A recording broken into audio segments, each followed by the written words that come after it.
Which president will be better for marijuana stocks? How Biden and Trump could affect the future of the cannabis industry.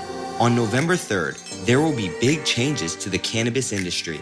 It may not be immediate, but the implications of the U.S. election will be big on the future of marijuana stocks and smaller cannabis companies. There are several ways in which the new president will have an effect on the future of the cannabis industry, with pot stocks like GW Pharmaceuticals Inc. and OrganiGram Inc. and GrowGeneration Corp. Depending on new marijuana laws. What will happen in November? Well, for starters, the issue of the Secure and Fair Enforcement Banking Act will come into play. In short, this legislation would effectively stop federal regulations from interfering with law-abiding cannabis companies. This would be big news for the cannabis industry and would help major stocks like Balance Corp and TerrAscend Corp succeed in the short term and long term. While both candidates are not exactly thrilled on the idea of legal cannabis, they both have the opportunity to make a long-term change. On one hand, Biden wants to take an approach that would leave it up to the states to decide what would happen individually. With Trump, we have seen a much more benign approach with little to no changes occurring in the cannabis industry. The importance of the Safe Banking Act to marijuana stocks. Since the inception of the cannabis industry, it has been incredibly difficult for legal cannabis businesses to run effectively. The main issue has been, and still is, banking. If the Safe Banking Act were to pass, it would give cannabis companies a large amount of access to the banking services that they so desperately need. We have seen a great deal of support for the passing of this act by the House of Representatives, but the Senate has all but done nothing to move this legislation forward. The former has attempted to package this deal into the COVID-related HEROES Act to try and help get it passed, but to no avail. Since May, things have been in sort of a government limbo.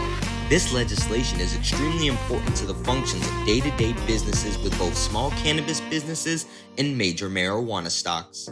What can the president do to help marijuana stocks grow?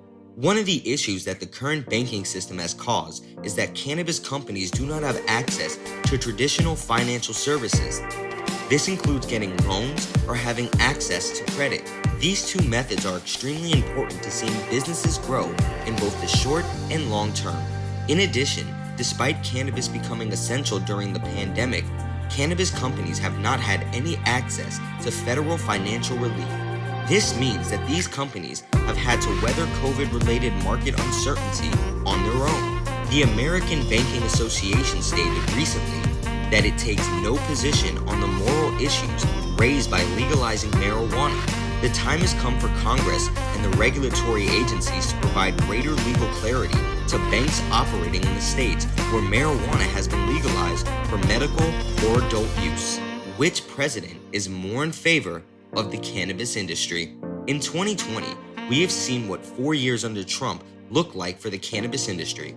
And with that, nothing has really happened in that time span. Despite having the complete power to shift the cannabis industry for the better, we have seen little to no changes to how the industry runs. On the other hand, Biden has the opportunity to go with what the public wants to occur, and the vast majority of the public in the US has voiced their support for a legal cannabis industry. Because of this, Biden could be a major game changer for marijuana stocks and small businesses alike. Given that the Democratic Party has been quick to voice their support for the cannabis industry, Biden can also share in this positive sentiment. Whether or not he chooses to do so remains to be seen, but under Trump, we have seen no growth to the cannabis industry's future. This November, voting is more important than ever. With that in mind, the future of the cannabis industry remains in the hands of the new president and, more importantly, the voters.